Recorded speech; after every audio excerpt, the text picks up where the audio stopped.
Hey everyone, we got another episode of Red Black R&D. Today we're going to cover the Turtle Beach X12 headset. This headset's it's kind of like a cheaper, lower end starter headset that a lot of people have. For good reason, it's got a lot of good things going for it, but it's also a really good base for modifying. So if you're not familiar with the X12 headset, it looks like this. It's like their simple, cheap $30-$40 model, and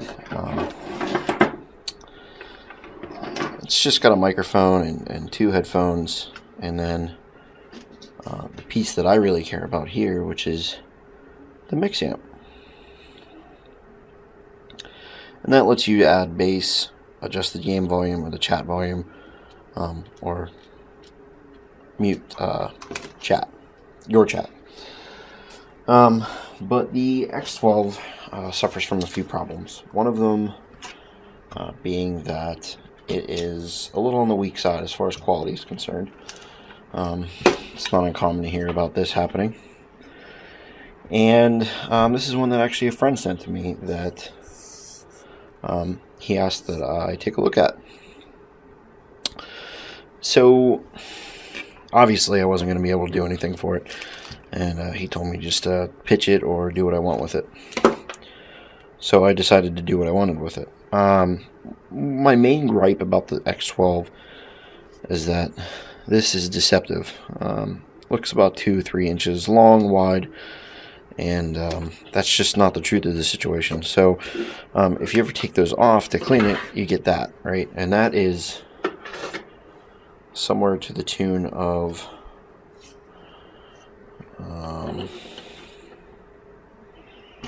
like 52 millimeters wide. So a lot of people think that that's just a great, just a great headset, and the truth of the matter is that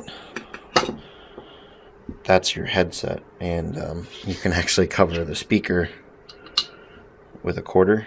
It's about more like the size of a nickel, which unfortunately I don't actually have on hand right now. And your actual speaker is only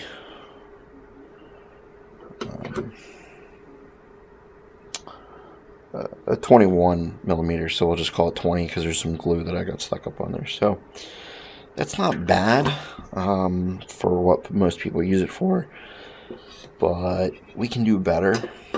So if you're in the situation where this is broken, or you're in the situation where you've had your X12s for a while and you're looking for something fresh but don't want to spend a ton of money, this might be up your alley. So what I decided to do, since I had this broken one here, is clip the cord on it. So this is from my working one. Basically what I did was, this cable between the headset and the mixer, I just cut it or opened this up and desoldered it off of there, and I added my own cable. And what that gives you is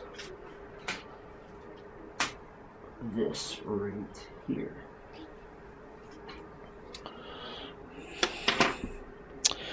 And that's nothing more than just a couple of plugs on the end of there, so you can use whatever microphone or whatever headset you actually want to use. So in my case, what I decided to do for a microphone was use this from Zellman. It's just a simple mic, had about a 10-foot cord on it, so I just cut it and reduced it down to maybe about a foot. And it's just a couple of rather simple solder joints. And this is nice because it has a clip on it that lets you clip it onto basically other wires like that. And this isn't as sensitive as the microphone that comes with the Turtle Beach, where if you have this, I know other people in your party can usually hear everything that's going on in your house because it's fairly quite sensitive. And then as far as the headset goes, I decided to use this. These are Superlux HD 681 2x32 ohms studio monitors. I use these for recording guitar, and they're pretty cool. The speaker in it is obviously visible, and it's not the whole width of this mounting ring here, but they're more to the tune of 40 millimeter. Yeah, they're 40 millimeter drivers. Actually, probably a little wider than that. But they're bigger, obviously. There's a lot of potential for modding here, and you can even change these because it's a more standard size speaker. You can adjust the vents. You can get softer velour pads for these that make them, you know, pretty darn nice. We'll just set this to the side for now. I'm not going to put that on. And this came with another gigantically long cord, and I just clipped that and put this on there, just like I did with the other one. This is just 3 wires instead of 2. And I turned the rest of it into an extension cable just by putting a female plug on the end of it, like one of these. It ends up working out pretty well, especially when you pair it with Turtle Beach's DSS, which gives you kind of like simulated Dolby sound with a normal stereo headset. So you can differentiate obviously left from right, but also front from back or directly to your side, which works pretty well. Now the mod itself is a lot easier than you might think, and that's only because it's like 5 solder points. It's a lot simpler than a lot of people give it credit for. And you just need to know a few things about the way audio cables work before you do this. So I'm going to use some terms here, and I'm going to explain them. So you've got a plug, and there's usually 2 or more sections, but you've always got a tip, which is the very end, a ring or sleeve. And on things like guitar cables, where the sound is mono, you've just got 1 sleeve and a tip. And then on some cables, like you'll see with like on your iPod earbuds, you've got 4 sections, and then there's sleeve, ring, tip, or TRRS. Tip, ring, sleeve is what that usually refers to. And those are actually pretty cool. But basically what I did was I took a trip to the local Radio Shack because I wanted to do it one day. Didn't feel like waiting for shipping, and I bought 2 of these female plugs. I already had a Y adapter that was very similar to this here. Actually, I could have used this exact wire because there's 5 wires in here, and just soldered this right in there just like this. So that's actually a good option if you're looking to do this yourself and don't feel like buying the plugs and having to do all this soldering. You can just clip this cable and use this as the solder point for this, and that works pretty well, and it obviously separates your mic and your headphones. But basically on the back of here there's 3 screws,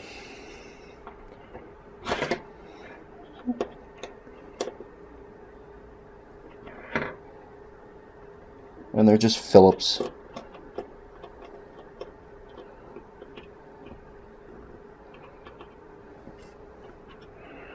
And you know, on a smaller end, this is just my normal screwdriver kit, but Joeller's or precision screwdriver bits work pretty well here, or a little eyeglass case if you happen to have one of those. Usually has a little Phillips in it, and that would also do the trick. Most people have these tools, that's not a big deal. So we'll set those to the side, and then this back cover just pops right off. And what you're left with is just a simple circuit board. Unfortunately, this camera doesn't have autofocus, so I'll try to explain as best I can. There's 5 solder points at this end. So I pulled the wire in, used a little bit of hot glue to secure the wire in there. And there's 3 wires in the center. There's a ground for the headset, there's a stereo right and a stereo left. Then there's a white cable for microphone positive, and a bare copper cable for microphone ground. So that's all pretty simple. The only other thing you want to watch is if you decide to take the board the whole way out, there's this switch here, which needs to keep moving. So there's a little carrier that the switch rides in so that you can keep using this. And basically, you just desolder those off of there, solder these new ones on. You don't have to use a Y splitter like I used. You can just use any kind of wire that you have, as long as it's 2 wires for the mic and 3 for the headphones. And then basically you're done with that. Throw your cover back on.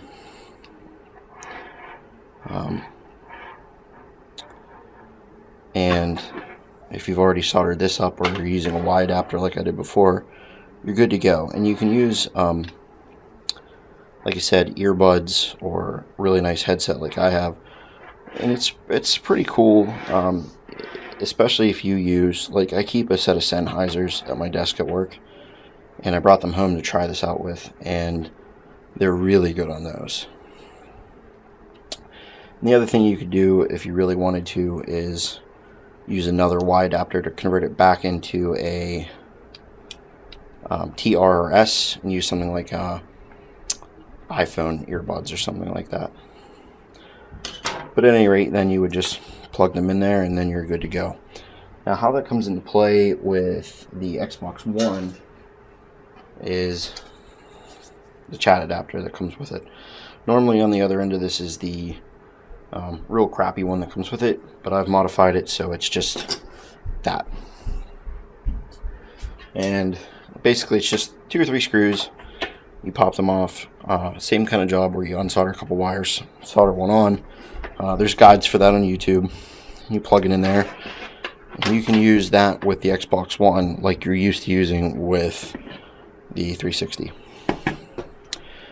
So that's the mod. If you have any questions, feel free to ask. I'll be glad to answer them. Thanks, guys.